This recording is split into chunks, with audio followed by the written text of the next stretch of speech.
A single coin. Worn at the edges. Dulled by decades of passing hands. Unremarkable to the untrained eye, and yet, holding it, you sense there is something here worth knowing. Something layered beneath the silver surface, pressed into the metal like a secret. This is the Dutch Gulden. 1 guilder. Minted in 1972, in a country of windmills and waterways, of merchants and memory. It weighs 6 grams. Its diameter, 25 millimeters.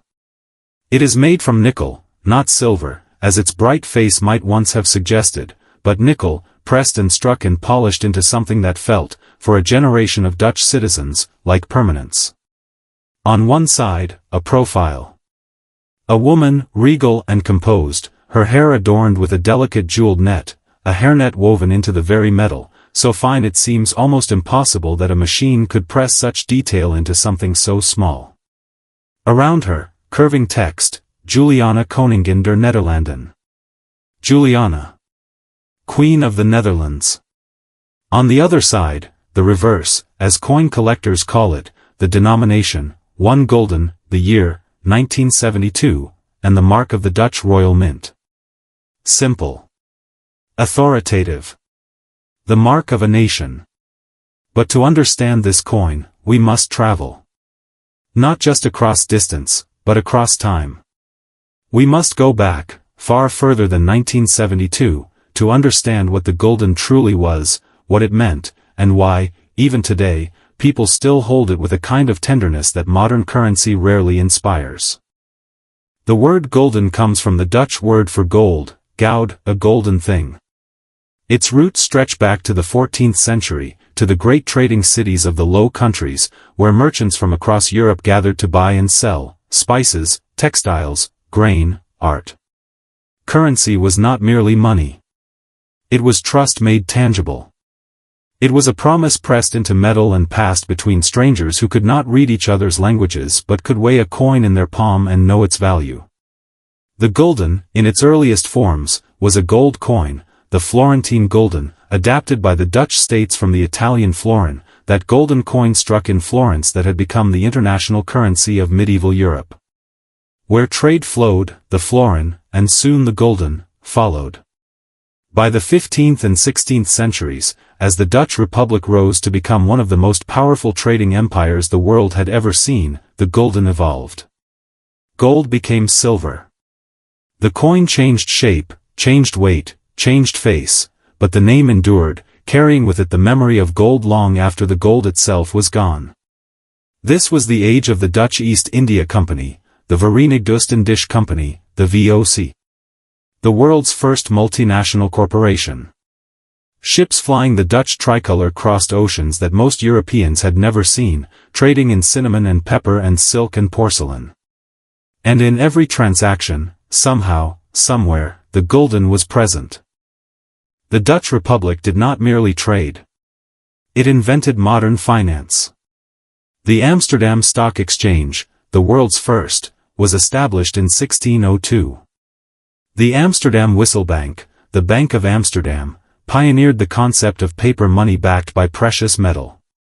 These innovations shaped the financial world we still inhabit today. And at the center of it all, the guilder. The gulden. A coin that was also an idea. The idea that value could be agreed upon. That trust could be minted. By the 18th and 19th centuries, as Dutch imperial power gradually yielded to British and French dominance, the gulden remained. Empires rise and fall, currency, sometimes, outlasts them all. The Kingdom of the Netherlands, established in 1815 after the Napoleonic Wars reshuffled the map of Europe, kept the gulden as its currency. It was reformed, restruck, reissued, but it endured. And so by the time our coin was pressed in 1972, the gulden carried within it more than 6 centuries of history. Not in any mystical sense, but in the very real sense that its name, its design tradition, and the institution behind it were all heirs to something very old. A coin is, in this way, always more than money. Look again at the face on the obverse of our coin. She is not young. By 1972, Queen Juliana of the Netherlands was 63 years old, and the portrait on this coin, designed by sculptor and medalist Dirk Walbers, refined for the Dutch royal mint, captures the settled dignity of a monarch in the middle of a long reign. Juliana Louise Emma Marie Wilhelmina. She was born on April 30, 1909, in The Hague, the only child of Queen Wilhelmina and Prince Henry of Mecklenburg-Schwerin. She grew up in a Netherlands that was still a colonial power, still shaped by the certainties of the old European order. Her childhood was sheltered, her education rigorous. She studied at Leiden University, one of the oldest and most prestigious universities in Europe, becoming the first Dutch heir apparent to earn a university degree. She was prepared, deliberately and carefully, for the weight of the crown. She married Prince Bernhard of Lippe-Biesterfeld in 1937, a wedding celebrated across the Netherlands with the enthusiasm of a nation that had found, for a moment, something joyful to hold on to in the darkening years before the Second World War. And then the war came. In May 1940, German forces invaded the Netherlands. Within 5 days, the Dutch military was overwhelmed. Queen Wilhelmina and the royal family fled to England, where they established a government in exile. Juliana, with her young daughters, went further still, to Canada, to safety. For 5 years, she lived in Ottawa, broadcasting messages of hope back to occupied Netherlands, keeping alive the idea of a free Dutch nation even as the Nazis dismantled it piece by piece. Those 5 years did something to Juliana. They made her humble in a way that royalty rarely is. She was seen queuing at the grocery store. She sent her daughters to local schools. She was, in the eyes of the Dutch people who heard about it, one of them, a mother doing what she could to protect her children in impossible times. When she returned to the Netherlands in 1945, she returned changed. The Netherlands she returned to was changed too, liberated but scarred, devastated by famine in the final winter of the war, a nation that would spend the next decade rebuilding itself from the ground up. Wilhelmina abdicated in 1948, worn out by the war years. Juliana was crowned queen. She was 39 years old. Her reign lasted 31 years, until 1980. They were years of extraordinary transformation for the Netherlands and for Europe. The country rebuilt. The colonies, Indonesia, Suriname, gained independence, sometimes peacefully, sometimes not. The welfare state was constructed.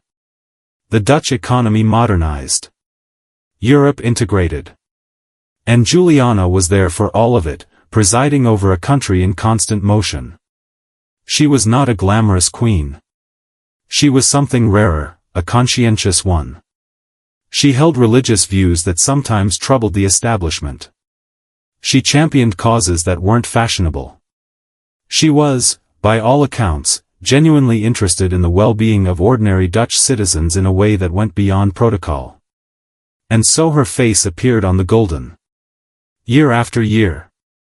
From her coronation through to her abdication. A familiar profile. A constant in an era of relentless change. The portrait on the 1972 Gulden, this coin, shows her in the style established for the Dutch coinage of the period.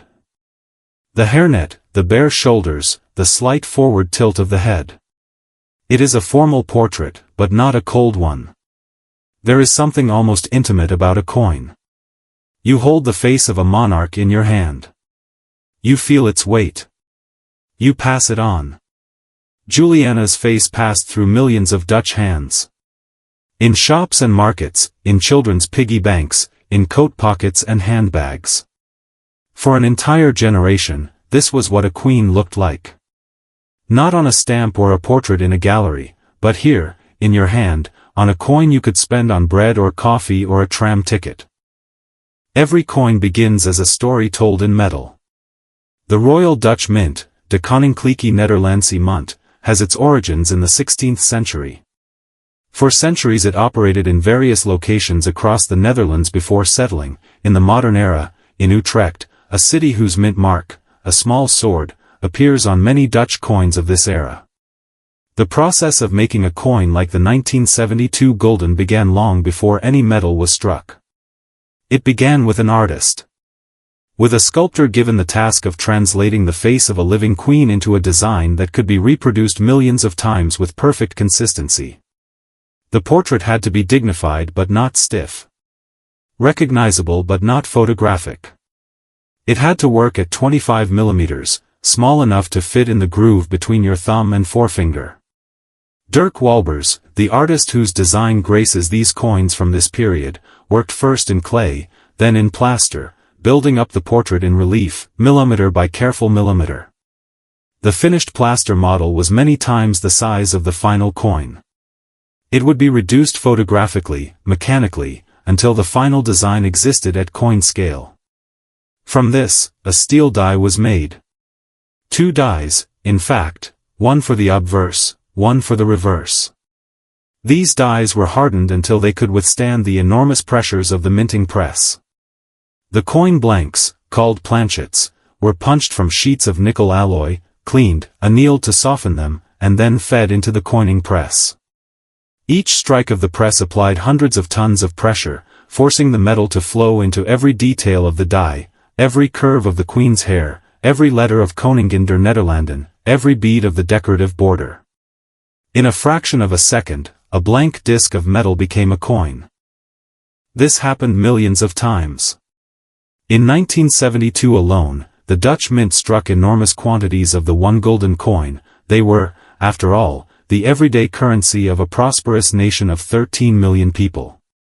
Every bakery, every bicycle shop, every flower stall at every market in the Netherlands handled these coins daily. There is a kind of miracle in industrial precision that we have come to take entirely for granted. That 2 coins struck on different days, by different presses, would be, for all practical purposes, identical. That a coin in Amsterdam would match a coin in Maastricht, would match a coin in Rotterdam, would match a coin now held, 54 years later, far from the Netherlands, and still be perfectly legible, still perfectly formed. The 1972 gulden was made of nickel, though earlier gulden coins had been made of silver. The shift had come decades before. The practical demands of a modern economy required coins that were cheap to produce, hard-wearing, and resistant to corrosion. Nickel answered those demands. It is a less romantic metal than silver, but it is honest. It does not pretend to be more than it is. And yet, held at the right angle, in the right light, the nickel gulden still catches a gleam that reminds you, however faintly, of the golden origins of its name. To fully understand a coin, you must understand the year it was made. 1972. The world was in motion. The certainties of the post-war era, the long economic boom, the confident march of progress, were beginning to show cracks. The following year, 1973, would bring the oil crisis, the Arab embargo, the end of cheap energy and the beginning of a decade of doubt. But in 1972, the Netherlands was still riding the wave. The Dutch economy was strong. The welfare state was generous. The country had rebuilt itself so thoroughly from the devastation of the Second World War that it had become, by any measure, one of the most comfortable places in the world to live. Amsterdam was a city of extraordinary vitality, and extraordinary contradiction. The counterculture had taken root here with particular intensity. The Provo movement of the 1960s had given way to new forms of activism, new ideas about how society could be organized. The Dutch had pioneered progressive drug policies, liberal social legislation, and a pragmatic approach to governance that would become internationally admired and debated. And yet the Netherlands in 1972 was also a country still processing enormous change. The loss of Indonesia as a colony in 1949 had ended a centuries-old imperial relationship and brought hundreds of thousands of Dutch citizens back from the east. Suriname would become independent in 1975. The Netherlands was, quietly but profoundly, becoming a different kind of country, smaller in geographic reach, larger in its sense of what a society could aspire to be. Queen Juliana was at the midpoint of her reign. She was a popular monarch, though the early 1970s would bring their own royal controversies. Revelations about Prince Bernhard's business dealings with the Lockheed Corporation would create a constitutional crisis later in the decade. But in 1972, the crown retained its authority and its affection. The gulden, meanwhile, was doing what it had always done, circulating. Moving through the economy like blood through a body, connecting baker to farmer, shop assistant to factory worker, grandmother to grandchild. In 1972, one gulden could buy you a loaf of bread and still leave change. It could cover the cost of a tram ride. It sat in the price labels of hardware stores, sweet shops, and newspaper kiosks. It was, as economists say, a unit of account, a medium of exchange, a store of value. But it was also, for many Dutch people, something more personal than that. Children saved guldens in ceramic piggy banks. Grandparents gave them as gifts, not large gifts, but meaningful ones. They were the coins you found in your winter coat pocket from the previous season, the coins that fell behind sofa cushions and were rediscovered like small buried treasures. A coin is never just an economic instrument. It is a social object. It carries the invisible history of every transaction it has ever participated in, every hand it has passed through. Nothing lasts forever. On January 1, 1999, the Netherlands adopted the euro as its currency, first in financial markets, and then, on January 1, 2002, in the hands of ordinary citizens. The last Dutch gulden coins were withdrawn from circulation. They could be exchanged at the Dutch Central Bank, the Nederlandse Bank, but they could no longer be spent. The gulden, which had endured in various forms for more than 6 centuries, was retired. The transition was not without grief. Poll after poll in the Netherlands showed that Dutch citizens were more emotionally attached to the gulden than almost any other European nation was to its outgoing currency. This was not mere conservatism, it was something deeper. The gulden was woven into Dutch identity in a way that went beyond utility. The word itself, gulden, golden, carried the echo of the Dutch Golden Age, of Rembrandt and Vermeer, of the VOC, of the Republic of Free Merchants that had once astonished the world. To give up the gulden was to give up something that had been Dutch for as long as anyone could remember. Millions of gulden coins were melted down. The metal was reclaimed. But millions of others survived, in collections, in drawers, in the backs of cupboards where they had been forgotten and were now, suddenly, found again. People who had kept a handful of coins as souvenirs discovered they had, almost accidentally, become custodians of history. The 1972 gulden, this coin, is one of the survivors. It was struck in a year when no one imagined it would one day be obsolete. It passed through decades of ordinary commerce, unremarkable in its time, doing its modest duty. And then, when the euro came, it was released from its practical obligations and became something else entirely. A collector's object. A historical artifact. A small and silver monument to a vanished world. Today, the 1972 gulden is worth, in strictly financial terms, very little. The collector's market for common-date Dutch gulden coins is modest. They are not rare, too many were struck, too many survived. But rarity is not the only measure of value.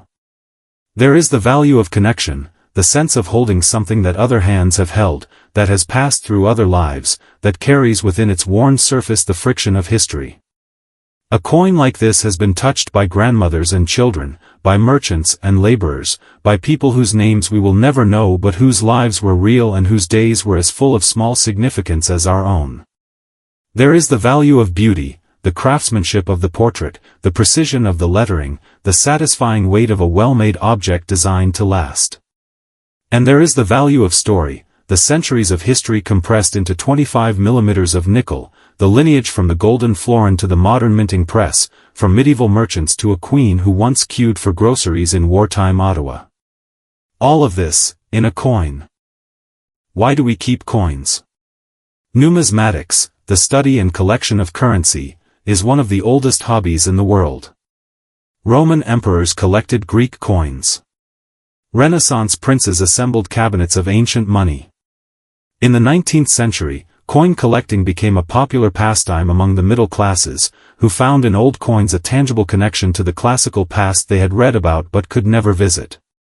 But most people who keep coins are not collectors in any formal sense. They are something simpler, keepers. They hold on to a coin because it feels wrong to throw it away.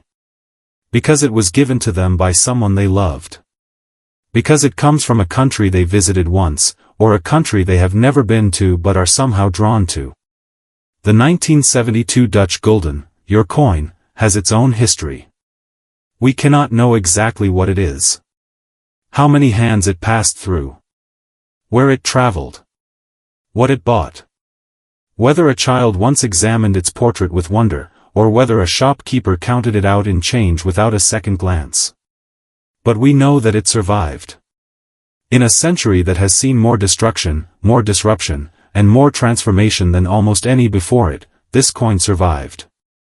It outlasted the Cold War, the fall of the Berlin Wall, the end of the Gulden itself, the coming of the digital age. It is here, now, in your hand, and you are wondering about it. That wondering, that curiosity about a small metal circle from a country and an era not your own, is itself a kind of connection. Across time, across geography, across the vast distance between a Dutch mint in 1972 and this moment, right now. The Gulden is gone. Queen Juliana abdicated in 1980 and died in 2004. The Netherlands has changed and changed again. The world it reflected, the post-war optimism, the welfare state confidence, the particular texture of European daily life in the early 1970s, is now history. But the coin remains. Juliana Koningin der Nederlanden. Juliana, Queen of the Netherlands. 6 grams of nickel. 25 millimeters. 6 centuries of story. A single coin.